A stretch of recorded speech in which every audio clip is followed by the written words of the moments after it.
Hermano, put the glasses on. Not the rose-tinted ones your mother wore, not the pink ones your woman picked out, the other ones, the blue ones, the ones that let you see what they've been doing to you, your father, and his father for 60 years while you watched football on Saturday and called it a life. Three things. They did three things to you. They cut your balls off. They distracted you with reggaeton and politics and the next big game. And while you were singing the chorus and yelling at the screen, they robbed every bank you didn't even know your family owned a piece of. Castrated, distracted, robbed. I'll show you all three. Then you decide if you can still feel anything down there. A good man has utility. A good man has purpose. A good man builds. A good man fights. A good man defends what he loves. A man who cannot fight is not a good man. That is the original meaning of the word. Now look at yourself.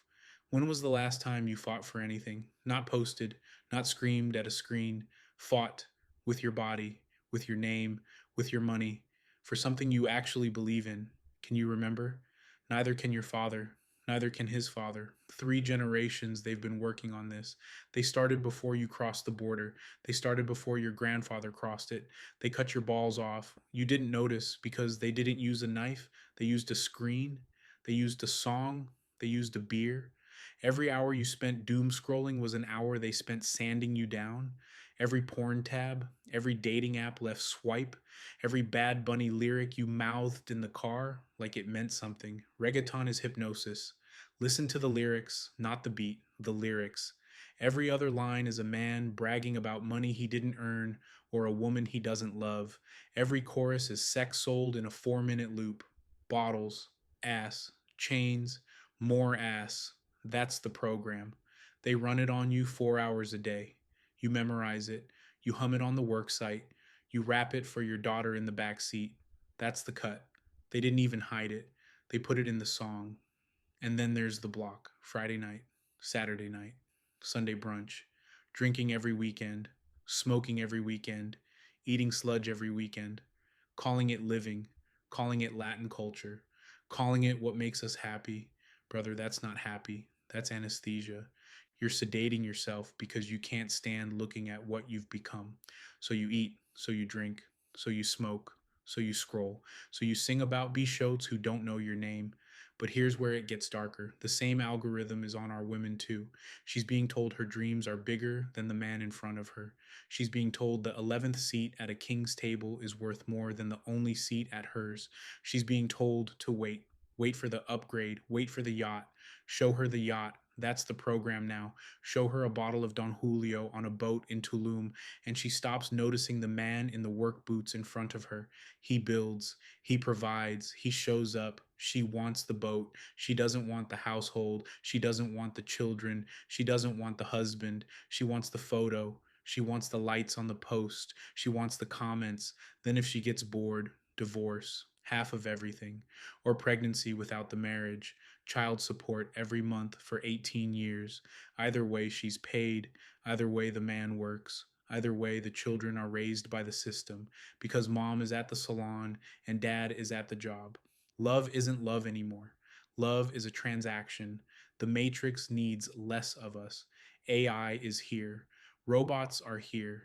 They don't need more Latino men working real trades. They don't need more children in our houses. They need fewer. So they made it harder for you to get a wife who wants children. They made it easier for her to leave when she's bored. They made the courts pay her to leave you. They made the schools take your kids while you're at the job site. They take your son to school. They feed him their food. They teach him their values. They send him home with homework you don't understand. By the time he's 16, he believes the same lies you got vaccinated against by your grandfather. That's castration, cut number one. The first wall every Latino man has to walk through if he wants to be a man again. If they fail to cut you, they distract you. 2 tiers. Tier 1 is stupid. You know this one. Fútbol, Telenovelas, Bad Bunny, Carol G movies, Netflix, the new season of the streaming show, the Champions League final, the Mundial, the Copa, Saturday, The only afternoon you have to yourself in this whole brutal week. You give it to a millionaire who doesn't know your name. He runs across a field, he scores, you scream like he can hear you. You buy his jersey, you memorize his stats. He goes home to a woman more beautiful than your wife, to a house bigger than your house. He gets paid 8 figures so that you'll spend Saturday yelling at your TV. That's not entertainment, that's a leash. It comes with a beer. Now, here's the part that hurts. The stupid distraction is the cheap one. They make it easy because they want even the dumbest of you to fall in. But they have a smart one too, for the men who think they're awake. The smart distraction is politics. Above all, in this country. Below the border, same game. Up here, ICE is bad, or ICE is good. Pick your side. Yell about it on Sunday. Argue with your Tio at the cookout. Post the meme. Vote for the man who said the right thing on the rally stage. Listen carefully. Both teams are stealing. Both teams have donors who own them. Both teams will fly to the same island when nobody's looking. Both teams want you mad at the other half of your country so you don't notice that they all eat at the same restaurants in D.C. Down south, worse. Every politician in every country south of the border is corrupt. Everyone. Mexico, Honduras, Guatemala, El Salvador, Nicaragua, Venezuela, Colombia, Argentina, Peru, Chile.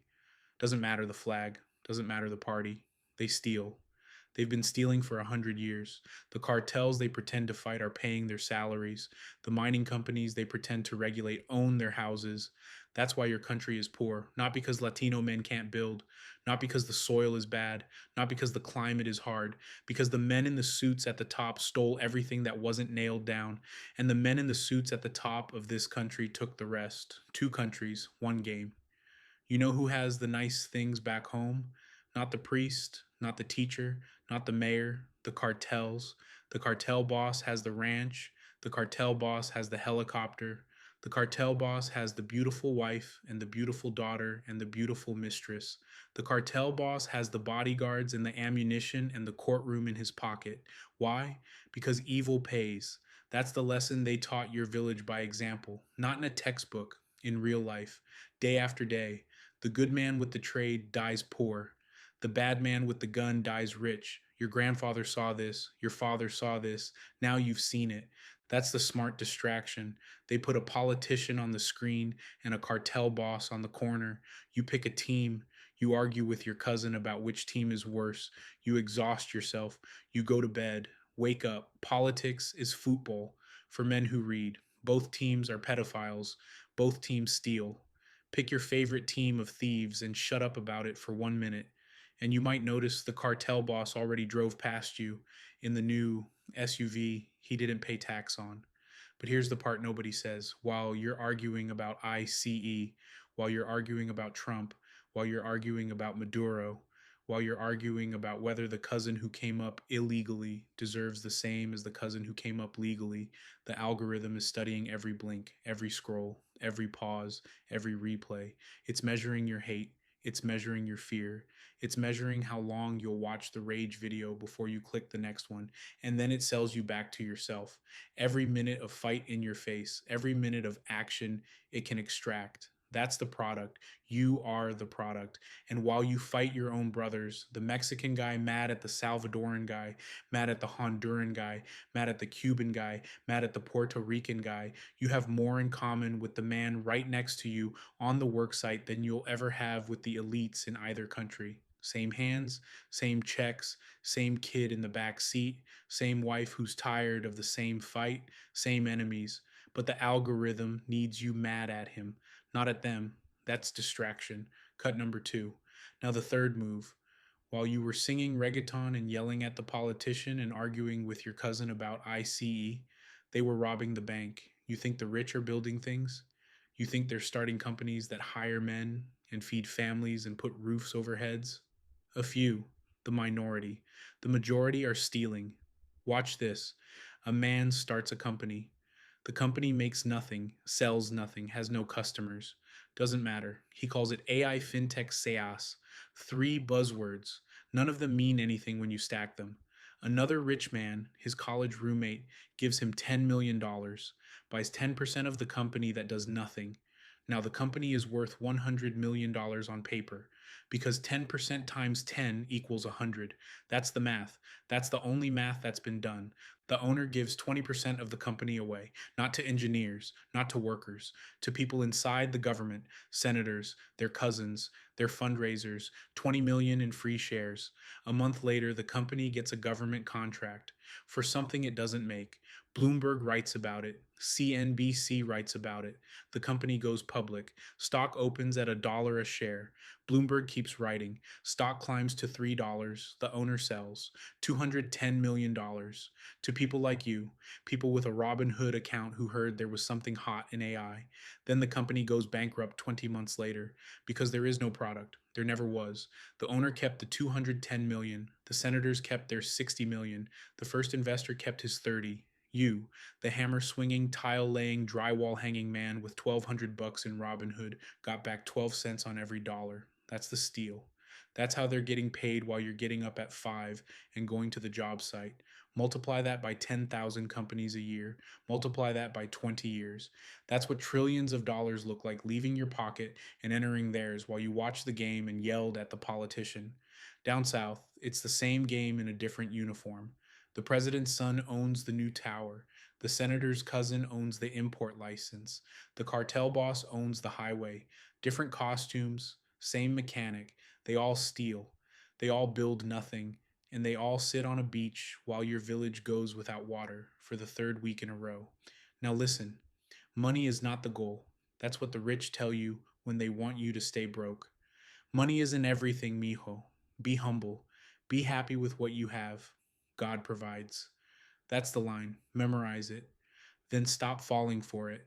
Money is a tool. Money is the tool. Money is the lawyer who shows up when ICE knocks on the wrong door. Money is the surgeon who keeps your mother alive. Money is the school where your daughter doesn't get touched. Money is the lock on your front door. Money is the seat on the plane home for the funeral. Money is whether the priest stays at the hospital or goes to the next house. You don't make money to be rich. You make money to survive in a world where the rich already are. You get in fathom of the rich because you have no choice. The bully has the bat. The cartel has the gun. The senator has the law. You don't get to opt out. You either learn to play or your sons learn to bury you cheap. And in this country, the same rule applies. They built a system where money is the only language the system speaks. You can be the most loyal husband, the hardest worker, the kindest neighbor, the most faithful Catholic. And if you're broke, the system grinds you anyway. That's why they took us away from God. Because a man with God is a man who knows there's something more important than the next paycheck. A man with God will work hard for his family, but he won't sell his soul for the next promotion. He won't leave his kid in school for an extra shift. He won't lie on a contract. So they made you so tired you can't remember the prayer your grandmother taught you. They keep you working 60 hours so the kids get raised by the algorithm. They keep you broke so you don't have time for church. They keep you scrolling so you don't have time to look at your wife. They take you away from what is holy, and they call it work ethic. And while you grind, the cartel boss buys his fourth house. The politician buys his fifth wife. The hedge fund guy launches his second yacht. Money is happiness. Not because money makes a man complete, because the man without money in this system is a man without options, and a man without options is a slave. You can't vote your way out of this. You can't pray your way out alone. You can't yell your way out from the worker's couch. There's one way out. Make money, real money. Enough money that the lawyer answers your call. Enough money that the school takes your daughter. Enough money that the algorithm doesn't run your life because you can afford to put the phone down. Wake up, knuckle down, build something they have to deal with, or stay tame, stay distracted, stay broke. And 40 years from now, you can tell your grandson the same prayer your grandmother told you. Don't get involved in that. He'll listen. And the cycle goes one more round. Castrated, distracted, robbed. 3 things they did to you. The fourth thing, the one nobody can do for you, is decide whether they get to keep doing it. Same hands, same hammer, same brother on the next site over. The fight is right there. We're back next week with another deep dive in EN plus ES. If this video helped you out, hit the like button and subscribe so the next one finds you. Click that notification bell. That's how you catch every new Gordo worldwide video the day it drops. And if you want to keep building, watch this one next. This is Gordo. Apply one thing this week. We'll be back next week.